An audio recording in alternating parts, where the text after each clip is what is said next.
Hey, it's Vincent here with Homeowner Real Estate and Remax Realtron with your March real estate update. We've finally seen a little bit of a shift in the market. January and February saw unprecedented price appreciation driven primarily through the lack of inventory.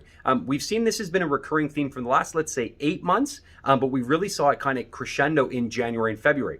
March has started to tell a little bit of a different story. I think sellers have finally caught on to the fact that, hey, now is the time to sell. What happens is, as more sellers put their properties on the market, buyers start to see more inventory and they're less interested in competing on one property when there are 3 or 4 other options. Where we were seeing 10 or 12 offers on properties, now we're seeing 3 or 4. Still very competitive, but not quite as competitive as it has been. So we're starting to see the increase in inventory is really kind of leveling off the aggression of the buyers, which means prices might remain a little bit more flat or even come down a little bit. One thing I'm really noticing is, and this has a huge impact on the way things move into the spring as the sun starts to come back, is houses are listed with an intended offer date, let's call it Monday.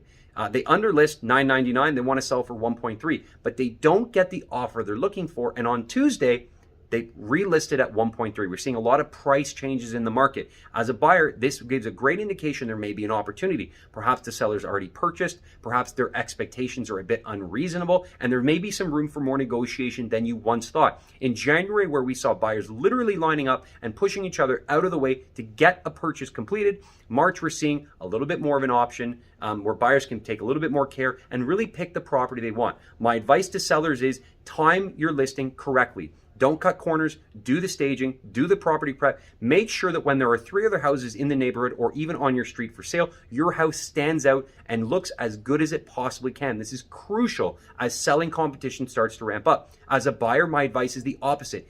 Be patient. Take your time, look for the opportunities. Don't jump at the first thing you see because, as we know now, more inventory is slowly but surely coming online. That's your March update. Let's look back in February. I can't wait to see how many more sales have finally started to be completed in the Toronto Real Estate Board.